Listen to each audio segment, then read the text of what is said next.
Okay, with Evan Neill winning screenwriter, Tom Hanks Must Die, played at the comedy festival. So the first obvious question is, why does Tom Hanks need to die? Tom Hanks does not need to die, but in the script, Jeff, our protagonist, kind of comes to believe that all of his bad luck in his life is linked to the good luck in Tom Hanks' life. They're kind of opposites, if you will, Yeah, soulmates in a way. like it's sort of like what was it? Superman had like Bizarro Superman. It's the same thing, Kind right? of. Yeah. Yeah, absolutely. Good comparison. Okay, gotcha. So it's like they get the mirror on the other side, I guess. Exactly. And where did this idea come up from? Come from you? Actually, years ago, me and a buddy of mine were just talking about movie posters, and he said, "Oh, wouldn't it be outrageous to see a movie poster that says Tom Hanks must die?" Because everyone in Hollywood loves Tom Hanks. He's like the most beloved. He's like America's dad. And from that came kind of the nugget of the idea. And I've been working on it for a few years, and it grew from that initial concept. What if somebody thought that Tom Hanks had to die? Yeah. And what would cause it? What would be the reason? And then from there, I just kind of populated the world of people that would live in that kind of absurdist reality. Yeah. I think we live in interesting times right now where I know that there's a certain party in your country that doesn't like Tom Hanks now. Wasn't he supposed to Right. get an award and they rescinded his award? Yes, yes. I mean, yeah, that was just ridiculous beyond belief. But Yeah. No, yeah, but I guess go ahead. I got no, I was gonna say the point I was making is that we don't live like before. Like people used to be beloved, where like everybody liked them. Doesn't matter who they were beloved. But now it seems like there's sides that we have now in life. yeah, unfortunately, that's the case. And the last thing in the world I would ever want to do is write something that became politically charged. Yeah. But yeah, it's just every little bit of news that I see come through about Tom Hanks, I read up on, obviously, because of this script. But yeah, to see that was just so disappointing because he has done so much for veterans and for people in the military that I think that any recognition is well deserved. Yeah, 100%. So like, sorry, just a quick segue because I just wanted to Yeah. point that out because I think you're onto something. It's just like I'm trying to think who is beloved everywhere. Like who is like a non-polarizing figure in our world today. Dang, that's a great Yeah. question. There's not many because there's so many, people that will step in and take sides. It's hard. I mean, Santa Claus. I mean, that's But he's not real, right? I So know, I know. Dang, that's a great I was question. thinking of an athlete maybe, but people have problems with Tom Brady. I think even Yeah, Michael Jordan. I think Jordan because he didn't grow up in this crazy time that we live in, but there's a certain kind of way like Muhammad Ali, even though he's passed on, like Jordan, we kind of like yeah. everybody likes him, right? I think Jordan's a great choice. Yeah. He's somebody who was just a great example. If you remember those commercials, even Be Like Mike, there was Yeah. so much rallying around just the hard work he put into everything. Yeah. Because everybody's got issues with somebody, right? Like it is funny. Like, yeah. Seems to be, yeah. Okay, so it's a great idea. Your script. I just wanted to give that quick segue because it's like because nobody wants them to die, but then yeah, but basically, but it's like okay, so the guy, so your main character, um, is basically life sucks, so he's kind of like in self pity, I guess. But it's a comedy, Yeah. so then so we're watching his self pity in a comedic way, I guess, right?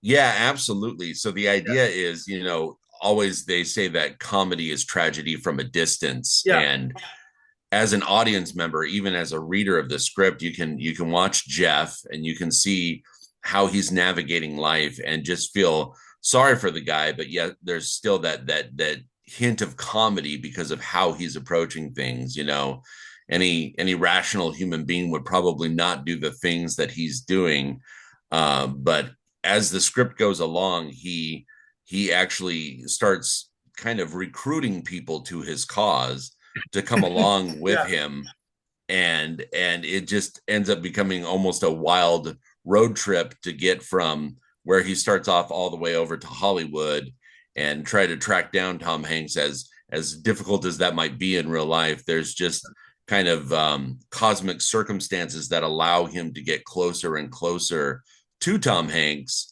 But yeah, it's one of these comedies where you're really watching a tragic character kind of stumble his way through things. So there's two things that need to happen is that it needs to stay funny, right? Mm-hmm. And Yeah. we have to have some sort of I'm not saying we have to I don't think we need to like somebody, but we have to have some sort of rooting interest or kind of like we want to follow that person, right? Yeah, yeah. And as the story goes along, Jeff meets a couple of characters. Jesse is one of them who happens to be an author of a book that influences Jeff. And Jesse ends up being kind of this guy where his luck is great. Everything that could happen well to him does happen. And so the two of them become kind of a fun, odd couple where you've got the upset curmudgeon of Jeff and you've got the kind of cherub life loving of Jesse, and they're going together on this journey. And all along the way, the people that they meet have an influence on Jeff to the point where maybe he can change his mind that maybe Tom Hanks doesn't have to die. But there has to become some sort of self realization along the way, and that's kind of the fun of this script is seeing where Jeff begins and where he ends up, which I guess is the hope of any script is that you have a good character arc. Yeah, 100%. And so, but at the same time, we got it's got to the comedy's got to lead the tone, right? Absolutely. So, what's your experience writing comedies? So I tend to write darker comedies. Yeah, I've written some comedies based on situations where it's almost you have a knee jerk reaction of oh my gosh what's going on, yet it's funny at the same time. I wrote a dark horror comedy years ago about a video store clerk, which RIP to video stores, but yeah. video store clerk who starts hunting down people by reenacting films that he's seen before. And so it was kind of the idea of, hey, I'm not necessarily a good serial killer, if you will, but I can act like one based on the things that I've seen before. So it's kind of this idea That's a of, great idea, by the way. oh, thank you, Yeah, thank you. But it's one of these ideas that you know, if I couldn't be creative myself, where do I draw from that creativity? And yeah, I think all of us have felt that way before, where we felt like, you know what, I'd love to do something maybe a little outrageous in my life. And I yeah, like to write characters who actually take that step.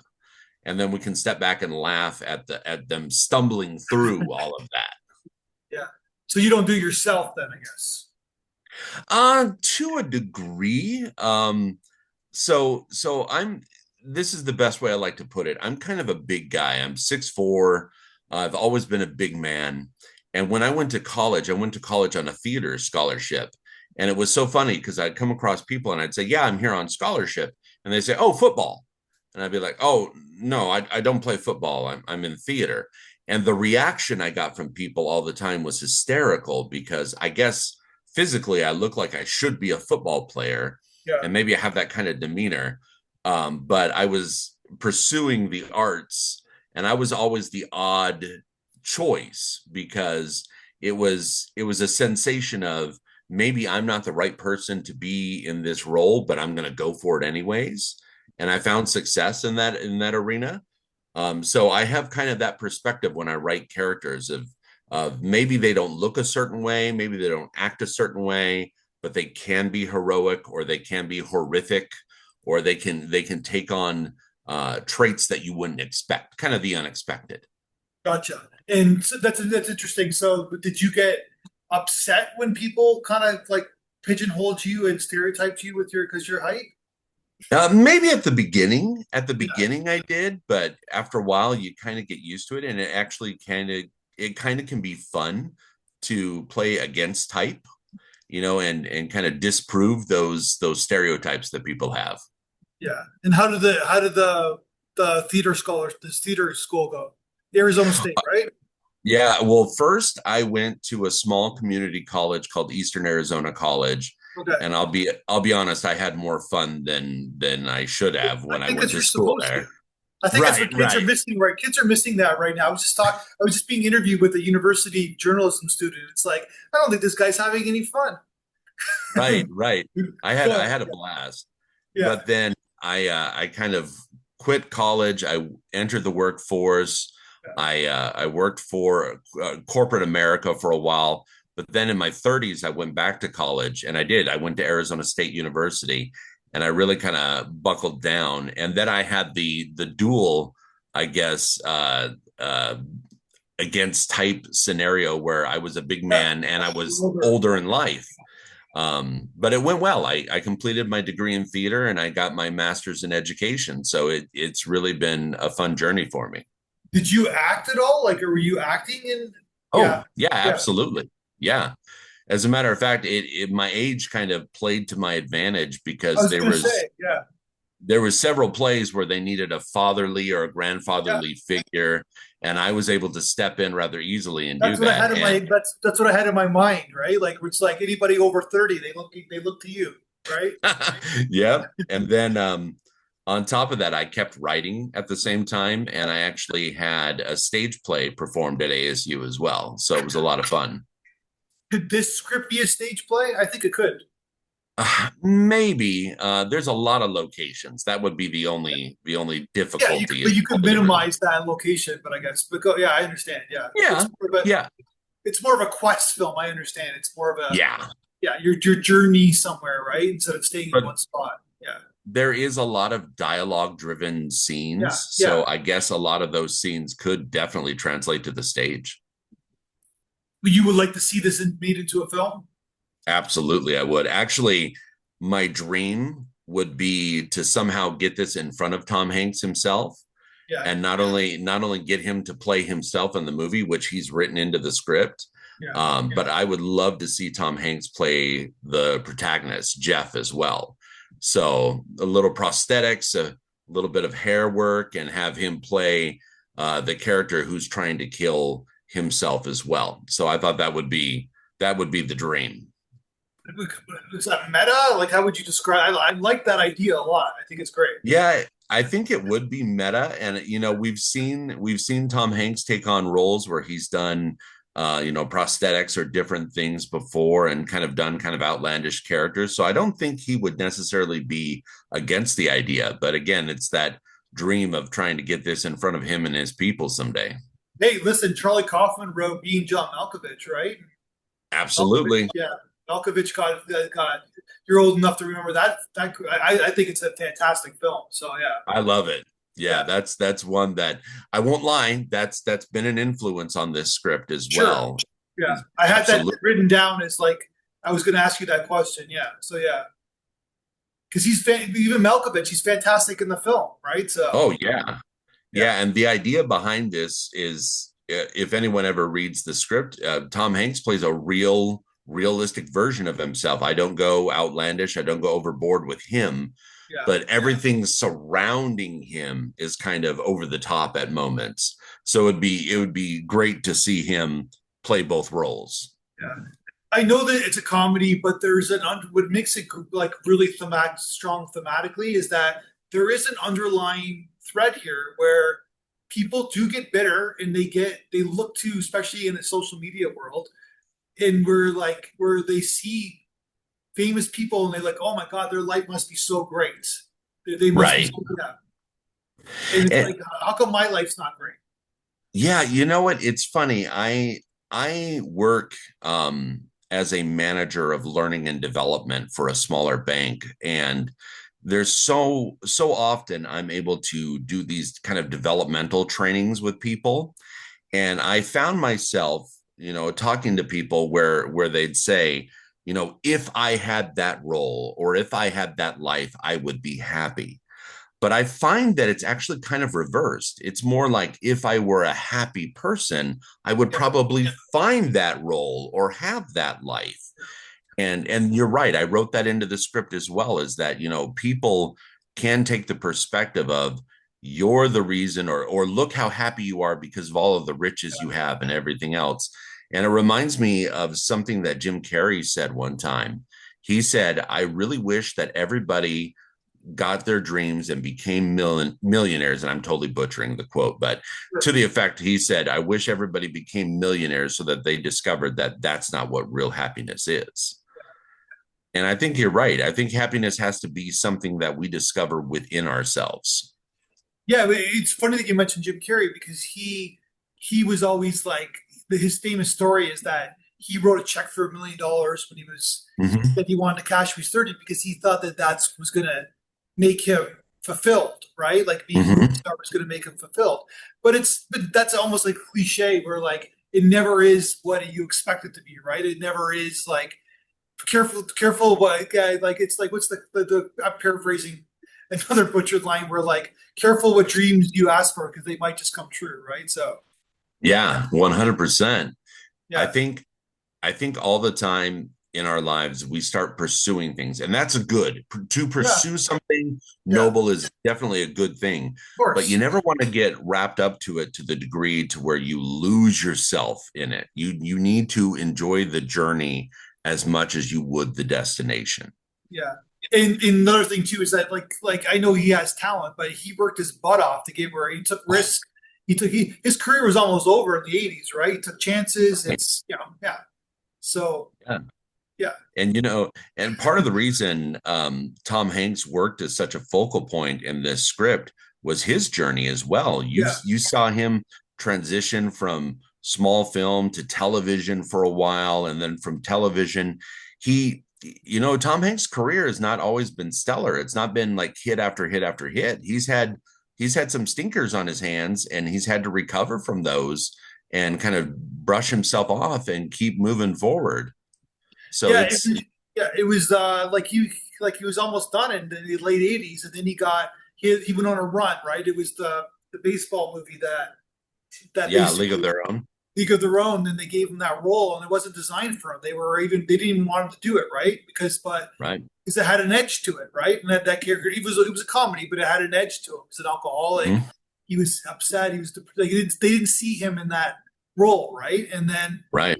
And then he kind of like did in Philadelphia, and of course Forrest Gump, and Onward and Onward, right? And then he's like a big movie star now, right? So Yeah. yeah, And the great thing is that Tom Hanks has always been one of these actors that has been, regardless of his role, he's relatable. He's the everyman. yeah, There's some relatability to him. And that's something that I loved as well. I mean, one of my favorite all-time movies has always been The Green Mile. I love The Green Mile. I think the way that that movie is constructed is fantastic. And his character in that movie should be someone that you probably have some distance from, yet you're drawn to it and you're drawn to who he is. And he's able to become kind of this portal for the audience, for the rest of us to venture into this fantastical story and be related to everything that's going on. And I just love that about his acting style. I love it about who he is and the stuff he's done. So I hope that he never would come across this as some sort of like anything other than a love letter to who he is as a person and the work he's done. well, they put him on an island for 2 hours and by himself, Oh, and he talked to a volleyball, and we still liked him, right? So absolutely. yeah, who else could do that, right? Not many could. Yeah, so I think what I'm saying is I think you're onto something in terms of that threat, especially like in today's time, and like and yeah, people like like you probably understand more than anybody, but the acting community is an interesting community because a lot of people don't make it, right? Like quote unquote Right. make it. And Hmm. because it's just a really sometimes you have to get lucky. Well, a lot of times you have to get lucky. But there's a lot of bitterness, right, in the acting community because of that, Yeah. right? So I'm sure you've experienced it. Yeah, I never thought of myself as a film actor. I have done, I mean, I've done some student films and stuff along those lines. But I always liked being on the stage. But even on the stage, like very few actors on the stage can make it as a living. Yeah, sure. And it becomes more of a dream that's just out of reach for a lot of people. Yeah. Um, Even those, I've met some actors with some incredible talent, and you would think, oh wow, these people, they deserve to be on the stage for a living, or they deserve to be on film or in television. You would love to watch them work, and it just doesn't work out sometimes. And you're right, there is that bitterness there. There's that sense that my life should have ended up a different way. And that's in this script as well, as this thought that life could have been different or should have been different. And now my character Jeff is doing this one last ditch effort to try and make something happen in his life, and it turns out that his intentions at the beginning are not necessarily noble. They're more comical, darkly comical, and we're along for the ride to see, will he follow through? Will he actually do something horrible, or will he find reason along the way to pursue something better, or to find kind of that soft place in his life to land? Yeah, 100%. So what are you working on now? You're working on something else now? I am. I'm working on, well, I've worked on a couple of short screenplays. Actually, both of these are horror screenplays, but Yeah. I went to a film festival in Ohio not too long ago called the Nightmares Film Festival, and it was a fantastic experience. And I saw a lot of short films that really impressed me. So I thought, I'm going to throw my hat in the ring and maybe work on some stuff there. I'm working on a couple of other full length scripts. One's a comedy, another one is a straightforward horror film. And it's just the idea now of, I kind of like the idea of taking our normal everyday experiences and kind of twisting them a little bit. So I'm working on kind of a scary script right now about a family on a road trip, and if things went bad to worse. So that's kind of the stuff I'm working on right now.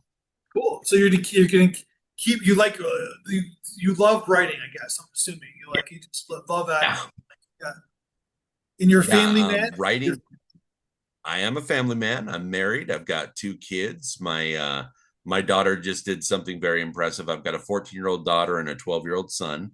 For Thanksgiving, my daughter completely deboned our turkey and dried out all the bones. And then this morning, she went out and laid them out and put them in order anatomically, the way that they should be, and took pictures of it. And I woke up to find out that she's doing this science experiment in my backyard. But she wants to be a veterinarian or work in the healthcare field. So she takes every opportunity that she can find to kind of work in that area. So very proud of my family. They're just the light of my life. It's funny because you're 5 years ahead of me because I have a 9-year-old daughter and a 7-year-old son. So Oh, yeah, yeah, that's a fun age with yeah, kids. It really is. yeah. But like I can see that even my daughter's like she's getting older. You can see that Mhm. she's going into that preteen stage, right? So Yeah. she Yeah, should. Yeah, oh yeah, and they get interested in everything, and then you yeah. hear every new saying under the sun. It's just my house is alive with all of that. And but one thing, my daughter chose to be a vegetarian, so she wouldn't be deboning a turkey. So Oh wow. Okay. That's a commitment. That is definitely a yeah, commitment. yeah, 100%. And my son just like eats chicken, but he thinks that's a vegetarian too. But yeah. All right, man. Well, I appreciate your time. I think it's a great script, and I wish you the best of luck with it. And don't be a stranger. I'd like to see your next script when it comes out. Sounds great. I appreciate your time. Thanks so much. Thank you.